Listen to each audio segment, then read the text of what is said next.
Start up Tamil Nadu வழங்கும் Tamil Nadu start up திருவிழா August 19 மற்றும் 20ஆம் தேதி கோயம்புத்தூர் கொடிசியாவில் மாண்புமிகு தமிழக முதல்வர் திரு மு.க. ஸ்டாலின் அவர்களால் துவங்கப்பட உள்ளது. For more details visit tnstartupfest.com. आदरणीय अध्यक्ष जी,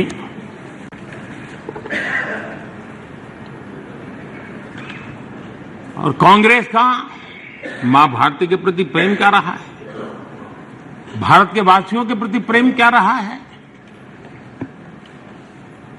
एक सच्चाई बड़े दुख के साथ मैं इस सदन के सामने रखना चाहता हूं. ये पीड़ा वो नहीं समझ पाएंगे. मैं नॉर्थ ईस्ट के चप्पे चप्पे पर घुमा हुआ व्यक्ति हूं और राजनीति में कुछ नहीं था तब भी अपने पैर वहां घिसता था. मेरा एक इमोशनल अटैचमेंट है उस क्षेत्र के प्रति, इनको अंदाज नहीं है.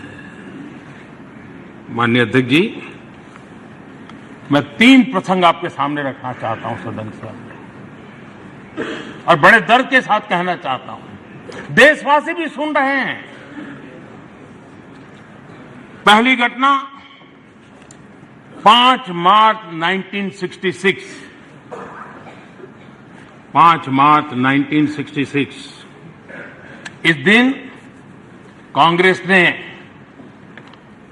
मिजोरम में असहाय नागरिकों पर अपनी वायुसेना के माध्यम से हमला करवाया था.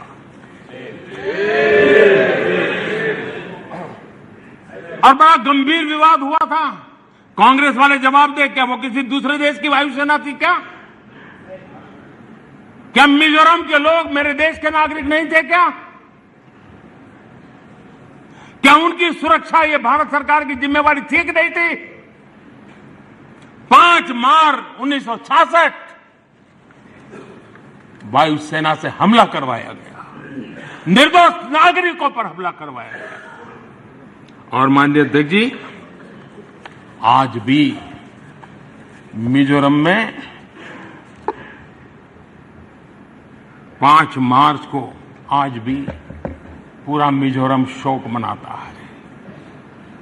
उस दर्द को मिजोरम भूल नहीं पा रहा है. कभी इन्होंने मरहम लगाने की कोशिश नहीं की है, घाव भरने का प्रयास तक नहीं किया है. कभी उनको इसका दुख नहीं हुआ है. और कांग्रेस ने इस सच को देश के सामने छिपाया है. दोस्तों, ये सत्य देश से उन्होंने छिपाया है कि अपने ही देश में वायुसेना से हमला करवाना. कौन था उस समय? इंदिरा गांधी. अकाल तख्त पर हमला हुआ है तो अभी भी हमारी स्मृति में है. उनको मिजोरम में उसके पहले ही आदत लग गई थी और इसलिए अकाल तख्त पर हमला करने तक वो पहुंचे थे, मेरे ही देश में. और यहां हमें उपदेश दे रहे हैं.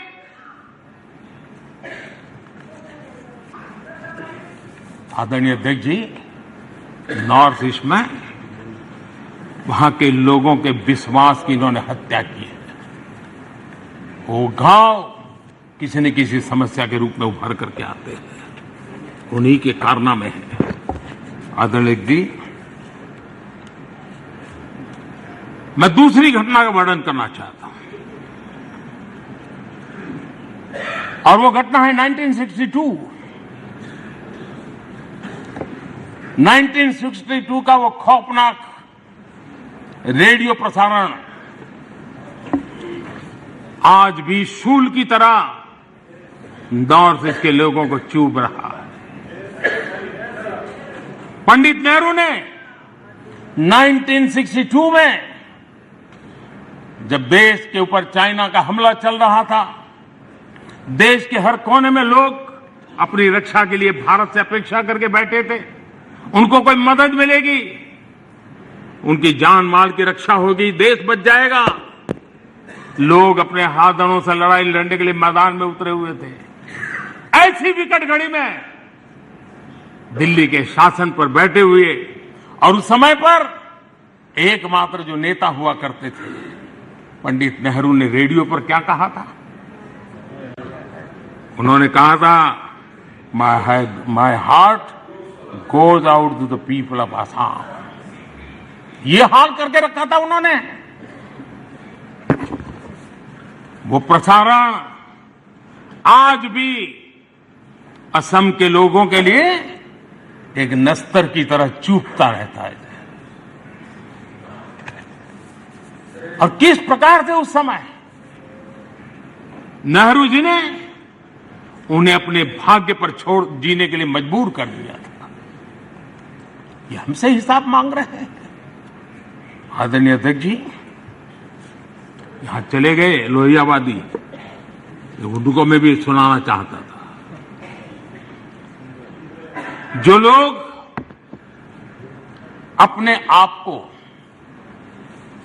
लोहिया जी का वारिस कहते हैं, और जो कल सदन में बड़े उछल उछल करके बोल रहे थे, हाथ लंबे चौड़े करने की कोशिश कर रहे थे, लोहिया जी ने नेहरू जी पर गंभीर आरोप लगाया था। और लोहिया जी ने कहा था, और वो आरोप था कि जानबूझकर नेहरू जी नॉर्थ ईस्ट का विकास नहीं कर रहे, जानबूझ करके नहीं कर रहे। और लोहिया जी के शब्द थे, ये कितनी लापरवाही वाली और कितनी खतरनाक बात है। लोहिया जी के शब्द हैं, ये कितनी लापरवाही वाली और कितनी खतरनाक बात है। 30,000 स्क्वायर मील से बड़े क्षेत्र को एक कोल्ड स्टोरेज में बंद करके उसे हर तरह के विकास से वंचित कर दिया गया है। ये लोहिया जी ने नेहरू पर आरोप लगाया था कि नॉर्थ ईस्ट के लिए तुम्हारा रवैया क्या है। ये कहा था। नॉर्थ ईस्ट के लोगों के हृदय को, उनकी भावनाओं को आपने कभी समझने की कोशिश नहीं की है।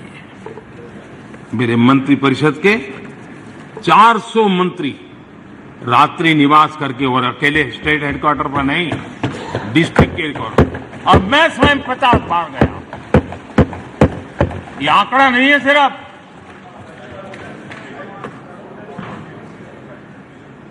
ये साधना है, ये नॉर्थ ईस्ट के प्रति समर्पण है।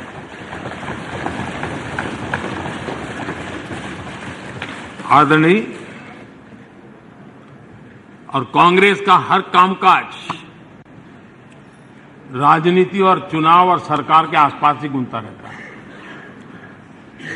जहां ज्यादा सीटें मिलती हो,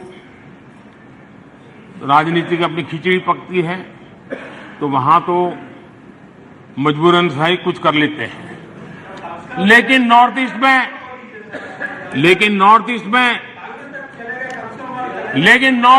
देश सुन रहा है। नॉर्थ ईस्ट में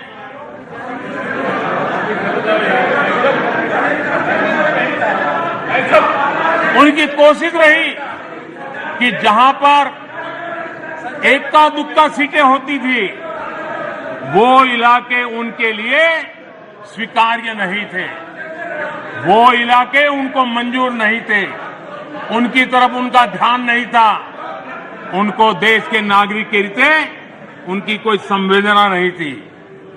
आदरणीय अध्यक्ष जी, और इसलिए जहां इक्का दुक्का सीटें हुआ करती थी, उसके प्रति सौतेला व्यवहार ये कांग्रेस के डीएनए में रहा है। पिछले कई वर्षों का इतिहास देख लीजिए। नॉर्थ ईस्ट में उनका ये रवैया था। लेकिन अध्यक्ष जी, मैं पिछले 9 साल के मेरे प्रयासों से कहता हूं कि हमारे लिए नॉर्थ ईस्ट हमारे जिगर का टुकड़ा है।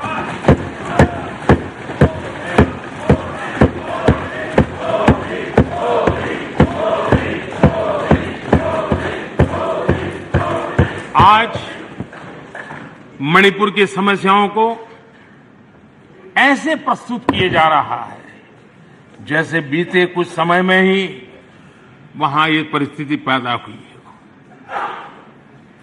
कल अमित भाई ने विस्तार से बताया है समस्या क्या है, कैसे हुआ है।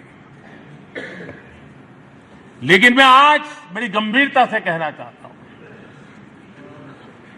नॉर्थ ईस्ट की इन समस्याओं की कोई जननी है तो जननी एकमात्र कांग्रेस है।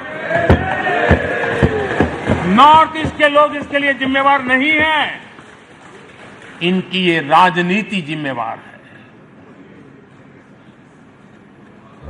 ஸ்டார்ட் தமிழ்நாடு வழங்கும் தமிழ்நாடு ஸ்டார்ட் அப் திருவிழா ஆகஸ்ட் 19 மற்றும் 20ஆம் தேதி கோயம்புத்தூர் கொடிசியாவில் மாண்புமிகு தமிழக முதல்வர் திரு மு க ஸ்டாலின் அவர்களால் துவங்கப்பட உள்ளது. For more details visit tnstartupfest.com.